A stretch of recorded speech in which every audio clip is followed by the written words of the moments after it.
Long ago, the universe was ruled by strong beings known as Titans. However, the reign was quickly broken by their offspring, who developed the gigantic Kraken monster to overthrow their elders. The winners started referring to their commander and themselves as gods. As time went on, Hades was made to live and suffer in the underworld by cunning and deception, while Zeus rose to power as the ruler of heaven. Zeus made man in his own likeness, so that mortals could adore the gods, bestowing upon them immortality and limitless power. But as people became restless and started to question their creators, they eventually rose up against the skies. The body of a woman and her newborn, who is miraculously still alive, are discovered inside a casket that a fisherman finds drifting in the oceans somewhere. The dad decides to keep the infant as one of his own, and over time, the child grows up to be a young man named Perseus, who, like his father, is a fisherman. As they approach the city of Argus, they come see the colossal monument of Zeus that is proudly positioned over the water. But the elderly man quickly discerns that there is a problem. Soldiers in an army are dismantling the sculpture from the base. At some point, the enormous statue plunges off the cliff and into the lake.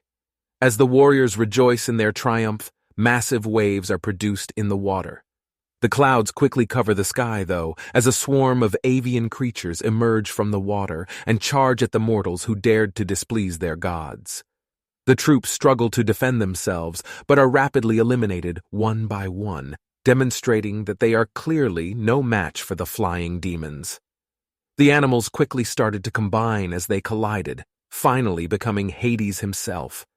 He sees the fisherman's boat. It charges the defenseless people and knocks the boat into the water. Fortunately, Perseus avoids the onslaught. Nonetheless, his family is stranded in the boat. The man swims madly for his father as the boat lowers further into the sea, but falls short of saving everyone inside.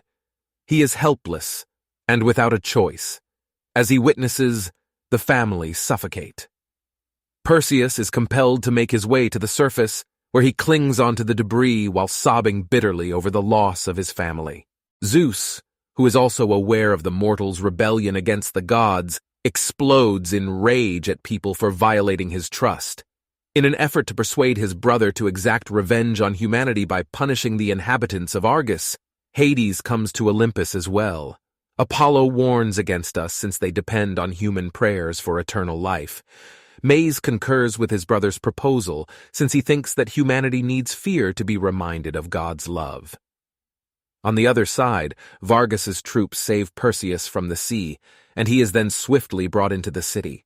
Along with Perseus, the warriors enter the palace and inform King Cathyus that their attempt to overthrow the gods was a success.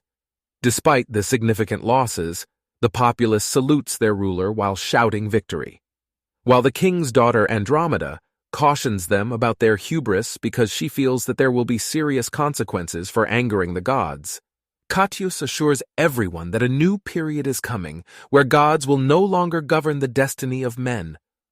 But her mother laughs at her worries as the woman thinks that they are the clear. Now, suddenly the lights inside the building begins to dim as a cloud of black smoke merges in the center of the room. The mysterious entity begins pulling all the soldiers towards itself and lifting the men into the air, consuming all the humans one by one as Perseus somehow manages to stay grounded. The giant cloud eventually reveals itself to be Hades, and the deity is intrigued by the man's ability to resist his power. Hades turns the attention towards the queen of Argus as he flies across the room, draining the life force away from the woman as she turns into a corpse.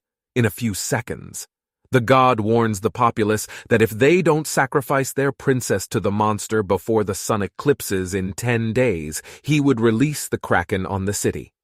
He deliberately confesses that Perseus is the son of Zeus, and that the god was actually in charge of the impending tragedies in retaliation for upsetting the gods before Hades departs. The soldiers seize the main character right away, and their captain, Draco, tortures him while demanding to know how they might break the curse. However, Perseus proves to be as ignorant as everyone else. Pers, however, believed that the man had been visited by a lady named Io, who seemed to know every detail of his past, so validating his status as a demigod. Before he was born, a Christian monarch reportedly tried to challenge the gods by laying siege to Mount Olympus. However, Zeus decided to punish him much more severely than that by decimating his army. The day he became a Christian and made the decision to aggressively cuddle the queen. It was already past the point of no return when the king entered her chambers. Christus issues an order for both his wife and Zeus's unborn child to be put to death. The man hits the king with lightning, turning him into a horrible monster before he can hurl out the casket. He was being tormented forever. As a demigod, Perseus has the strength necessary to defeat the Kraken, and Ao claims that if he succeeds, Hades will be weaker as well. Given that the creature was created from the body of Deus, realizing that this is his one and only opportunity to exact revenge on his family's murderer, Perseus makes the decision to join the Drac-led army. To find a technique to kill the Kraken, they intend to locate the sowing witches who possess all knowledge. On the opposite side, Hades makes the decision to visit a Christus, who is now an outcast and resides in the city's sewers. He explains to the man that the son of Zeus has persevered all these years and provides a Christus to serve as his instrument of retribution.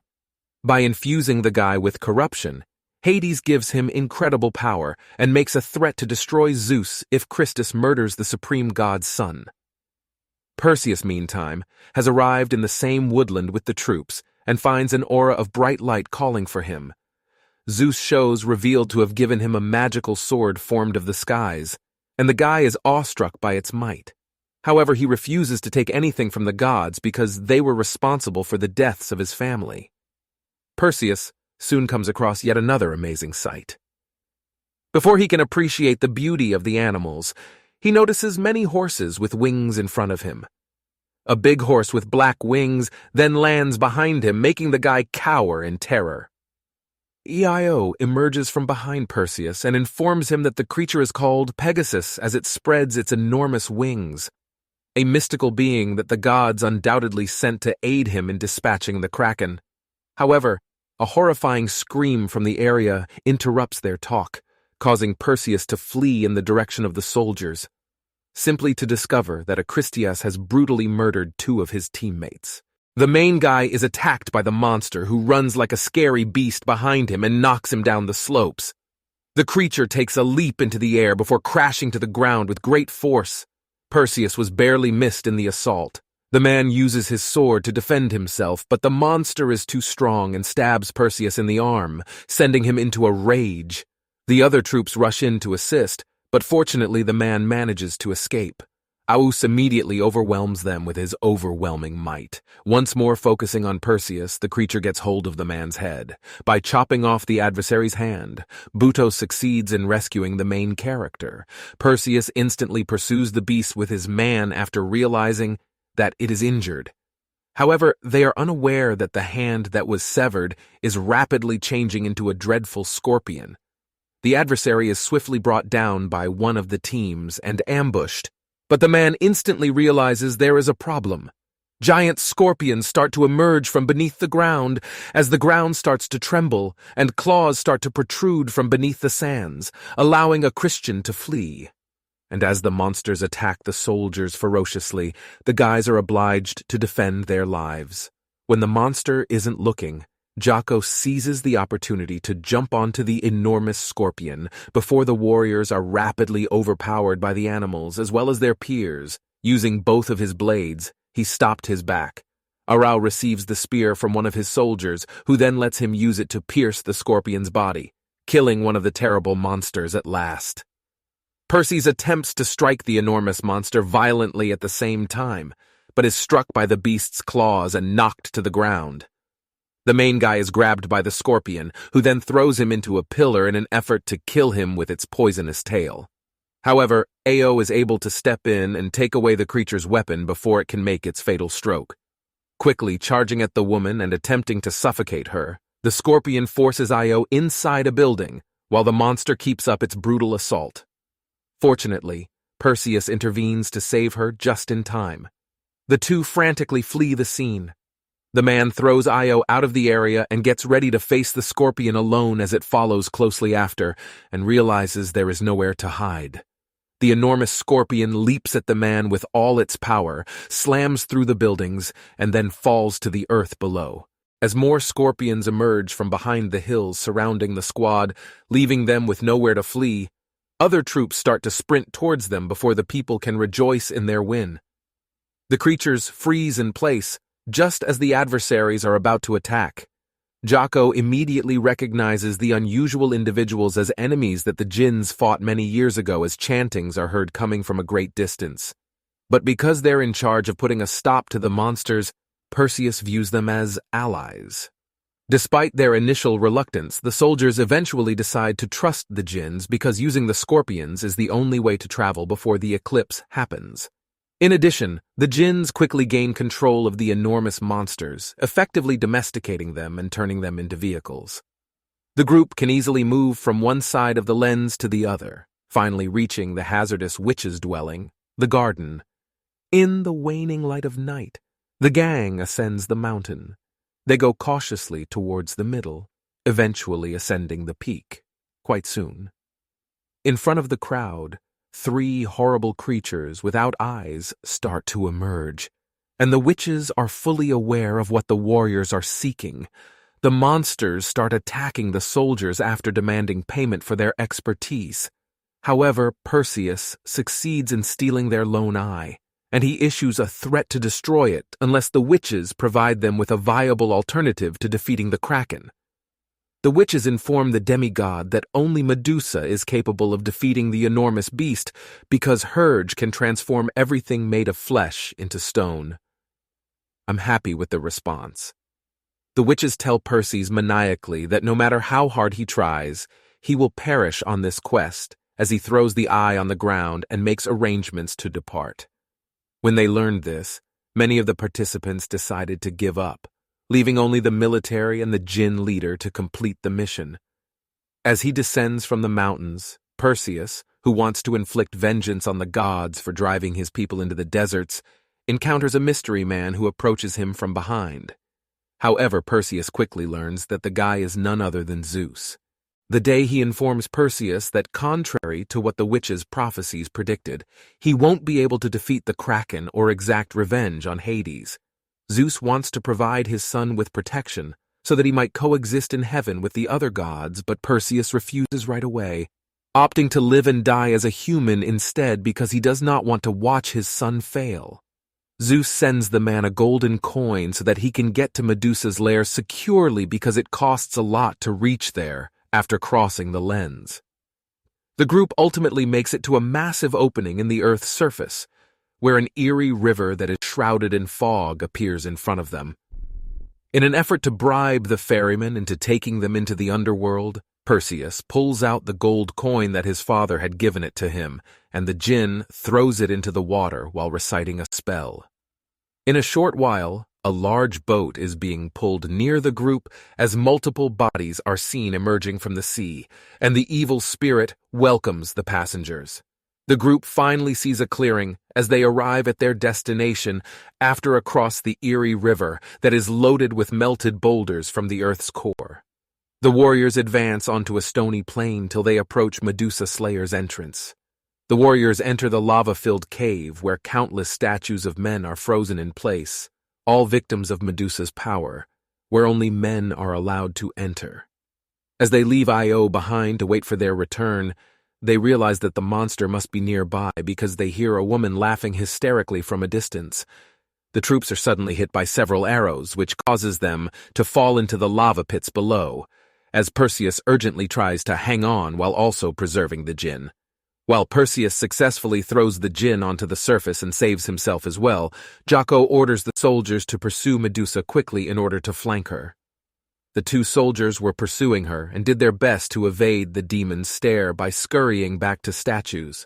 Perseus runs frantically alongside the djinn in an effort to dodge the demons as they fall to the ground and break into pieces, arrows avoiding the Tres while she looks for her compliments.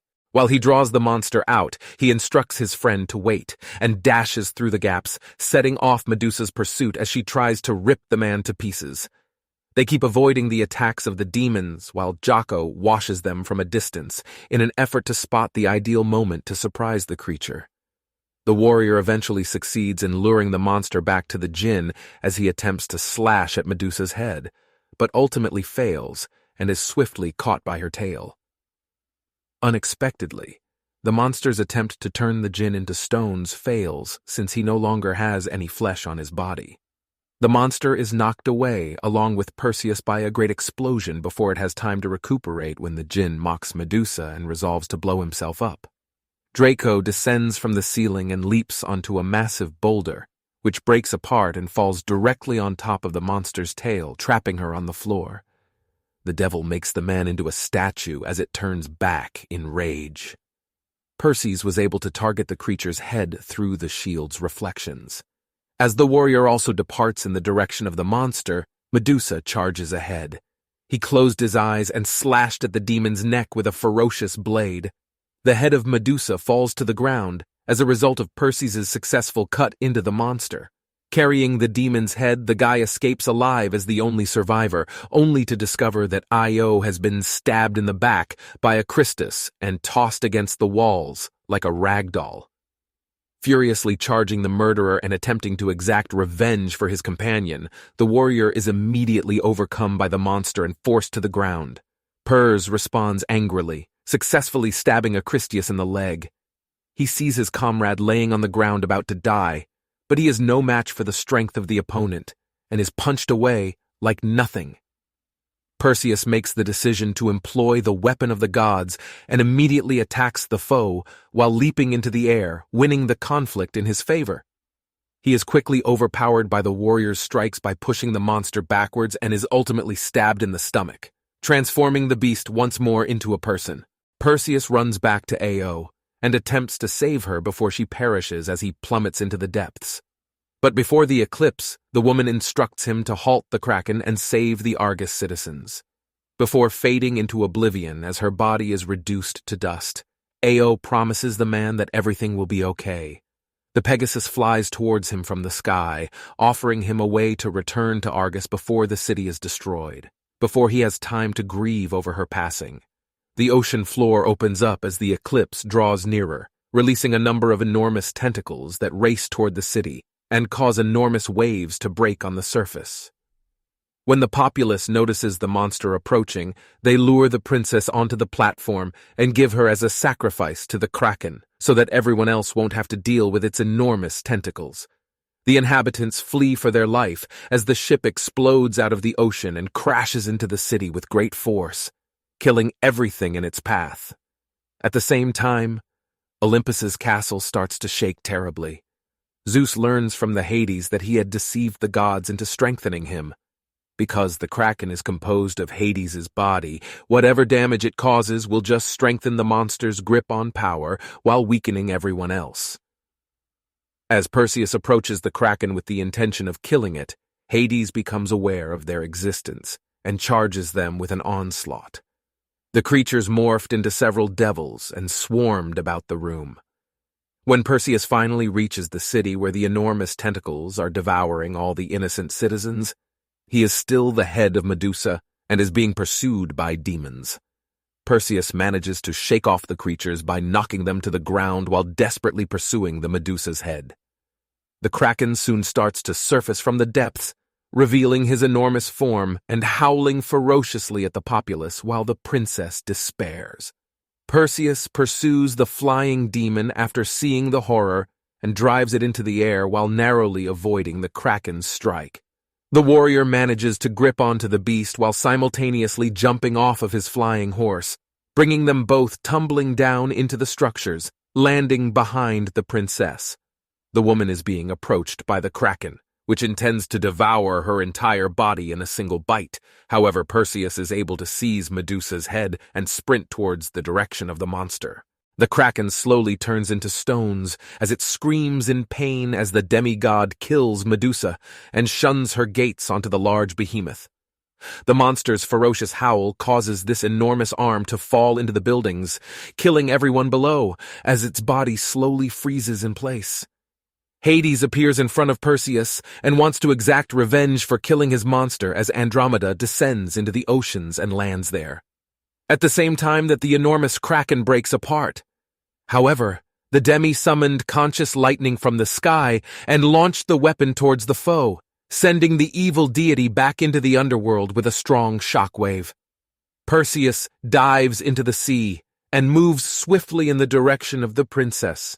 Andromeda invites Perseus to marry her as compensation for saving her life, but the man declines because he has no desire to become a king in the future. Eventually able to hold on to her hand and save her from drowning, as both of them make it into the beaches, unscathed. Perseus receives a visit from Zeus once more after giving the princess back to the inhabitants of Argus. He gives his kid a reward for preserving the skies. By bringing Io back to life, the warrior is able to spend the remainder of his days with the woman he loves. What do you think of this movie, guys? Please share your thoughts in the comments section. And if you like my video, click the like and subscribe buttons to see more. Until next time, I'll see you all.